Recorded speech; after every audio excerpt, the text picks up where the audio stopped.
Hello, everyone. My guest today is Stefan Rassler. He's the co-founder of Userbrain and Simplease, and he started working with his other three co-founders, Andreas, Markus, and Mathias, back in 2009 when they were studying information design in Graz, Austria. He teaches user experience, usability, and design to students and clients and gives talks on many of these topics. Stefan, are you ready to take us to the top? I'm ready, yes. Good. Let's start. So what's your main focus? Is it Simplease or Userbrain? Main focus is still Simplease at the moment. This is how we started the whole thing. And with Simplease, we got into this whole field of user experience about almost 10 years ago, because we figured that this is going to be more important in the future, I guess. And from starting with working together with clients, we realized that as long as we work together with them with Simplease, which is a kind of a UX consultancy company, they're doing really fine. They're doing all the user testing. They're doing all of this stuff, and they get feedback. So we realized that there's a problem, because as soon as we leave them, they stop doing all the testing altogether. So we kind of need a solution for this problem. And that's when we came up with the idea for Userbrain, which was like 5 or 6 years ago. So we discovered it pretty early on. And I think 3 years ago, within 1 week, we just launched a kind of a minimal viable product for Userbrain. And since then, we're kind of like having it by the side and trying to get more insights on it and see how to improve the product and how to do all of this. But the main focus, so for me personally at this very moment, is Simplease. But we're kind of shifting it over to Userbrain. Yeah. So why haven't you gone all in? Is it like a confidence thing? I mean, a lot of SaaS companies, they start as agencies and they'll grow their agency to $1 million, $2 million, $5 million, even bigger. And then they see the SaaS opportunity, which is much higher margin, much lower stress. And frankly, if you want to grow it, you can get a much higher multiple. So why have you not gone all in on Userbrain? Is it much lower stress? I'm not sure on this. So I think that's you're not dealing with clients one-on-one, you know? Yeah, I'm good. I'm good with dealing people one-on-one, and I think it's hard to maybe it's the kind of the risk thing, because if you're dealing with people one-on-one, you can kind of look them in the eye and you can see what's going on. You can talk about things, and if you scale it up to a size where you're handling thousands, millions of people, it could be getting out of hand. And I want to go there with some confidence. So, and as I told you, the Userbrain thing, the startup is really kind of an expression of Simplease, or kind of a second version of it. And we want to go there eventually. But it's a SaaS play. It's a pure play SaaS play. Very different business models. It's a completely different business model, but it's exactly the same kind of people buying for it, paying for it. So we want to make sure to understand these people on a level that's not just based on the current product we have, but on the problem space that those people are experiencing. Because as you know from SaaS businesses and all of this stuff, their products could be shifting a lot. So kind of like going into this direction, that direction. And I want to make sure that we really understand those people before we kind of do like something that's... Yeah, I want to focus on Userbrain for this call, because it's mainly SaaS on the show. But I want to first understand kind of where the agency's at. So when did you launch the agency? And can you give me a sense today of generally how big you are? Are you like $1 million, $5 million, $10 million, a range? We started around 10 years ago to working together, and I think we founded the company officially in 2010. Okay.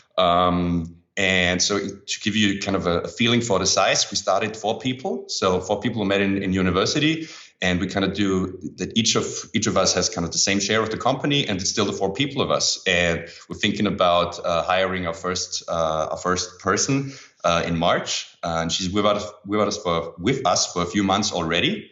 And we tried some different interns and all of this, but 10 years ago, we kind of sat together and said, well, let's try to keep this as small as possible for as long as possible. So are you less than $1 million in revenue in the agency? I'm not really the numbers guy, so that's a bit of a problem. But come on, Stefan, you don't know. You're a founder in a company. You don't know the revenue. I don't believe you for 2 seconds. I've actually been in an economy school for 6 years, and I don't even know how to... maybe that's interesting for you, but what I know is the monthly salary I get. That's all you focus on. I'm not interested in numbers, actually. So I just don't think people listening are going to believe that a guy that owns 25% of a company has no idea what the revenue of the company is. Yeah, then maybe they have a wrong impression of how I'm doing stuff. So you're not really an owner. You're like an employee. I am an owner, but I entrust the others with the numbers and all of this stuff, and I'm focusing more on people. So yeah. Well, you're a teacher, right? So I mean, this makes sense that you focus on people. You probably have patience like nobody else has. I have a lot of patience. People sometimes try to get me get me on the hook or something. But then after a few hours, they usually give up and see that this just doesn't work. Yeah. So going into Userbrain now, so you launch it because you understand it's going to help your customers have more success on the agency side because they'll keep using you. They'll at least get some value if they stop using you on the agency side, or even when they are using you on the agency side. On the Userbrain side, let's shift kind of the focus now. How do you think about the utility metrics you price around in that company? What do you mean with what I'm thinking about? So in Userbrain, how does the pricing work? What do people pay? Okay. It's a fairly simple pricing, so it starts at $49 per month. Okay. And we wanted to make something that's like this very typical SaaS business. So that's very important for us. And so at the moment, it's really kind of figuring out how many features can we put into Userbrain, how many features do we have to put in there to still be like this typical SaaS priced product.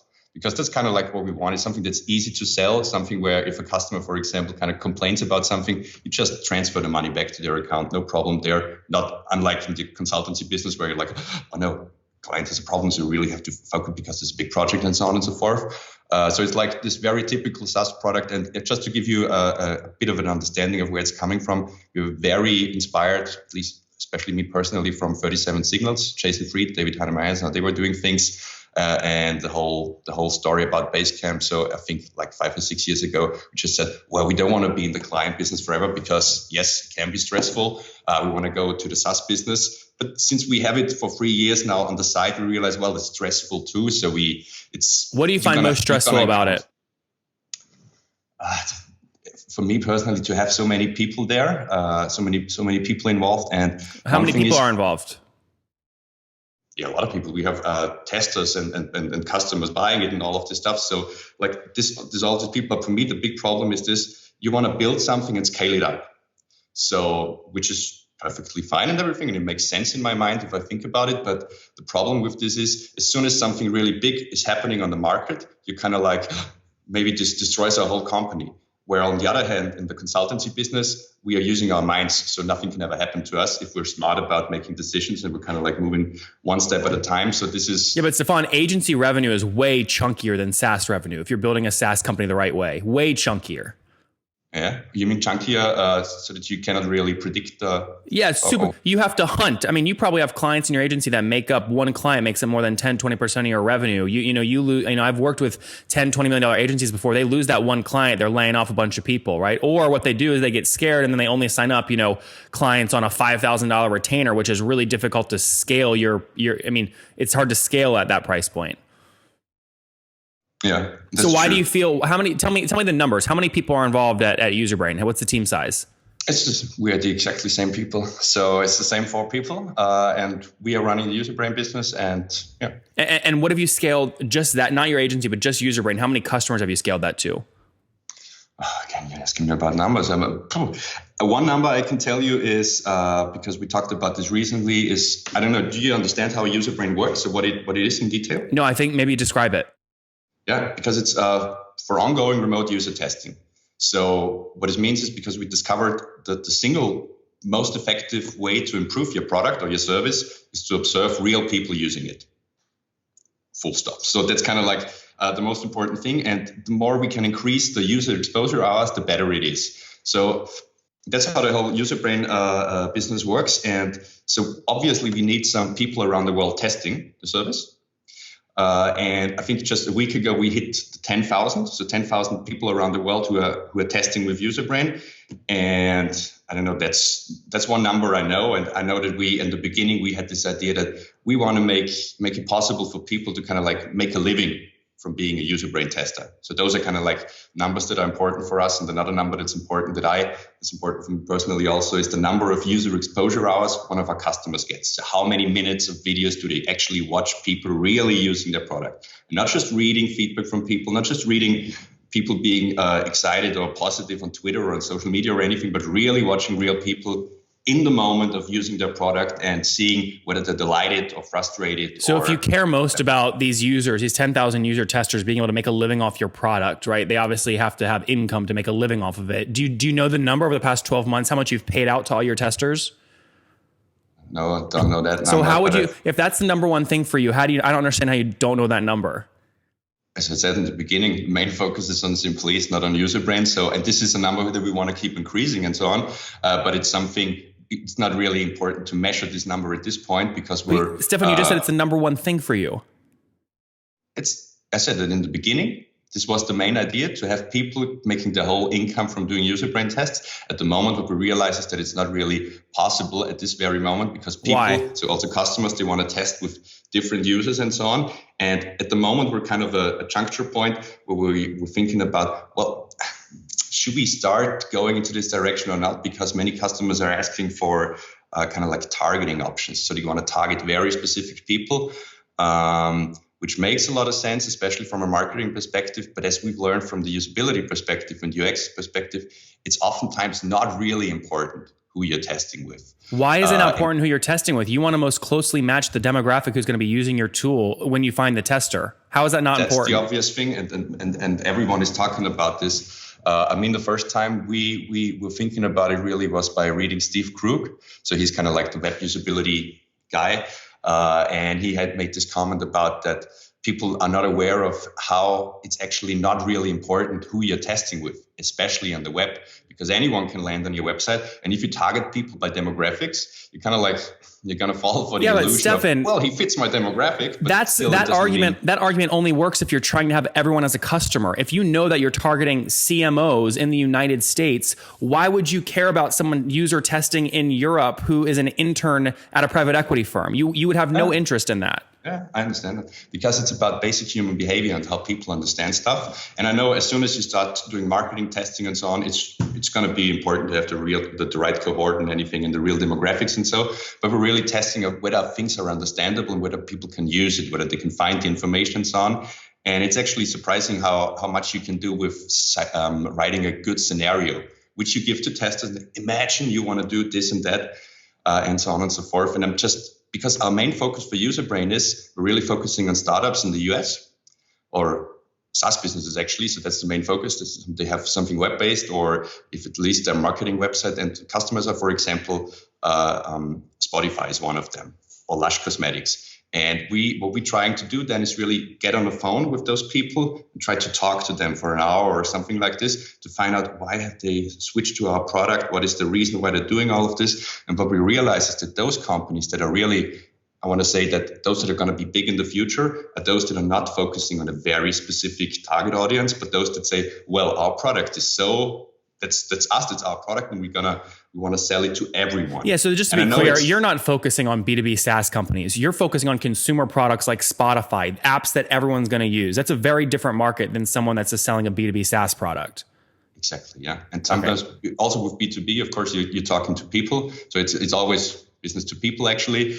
But if the business that is B2B, and if you're doing something very specific, I don't know, for a professional architect or something where they need some very special knowledge about the product, then it's not going to work Userbrain service. Yeah. But the thing is, this was kind of a trade-off because we said, well, it's much more important to get this user exposure out, to really get watch a lot of people. And so we're focusing on those companies that fit our market. Yeah, they're consumer companies. Then we can have they sell a consumer product.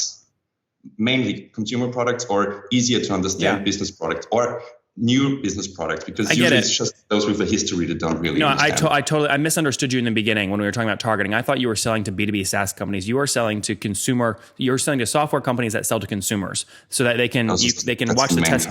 Yes, they can watch the testing hours across as many people as possible all around the world. Can you give me a general sense of the size of that? I mean, you've been doing it though for 3 years. I mean, do you know how many customers you have? Do you know any numbers on the business at all? I think, I know a few of the numbers, but I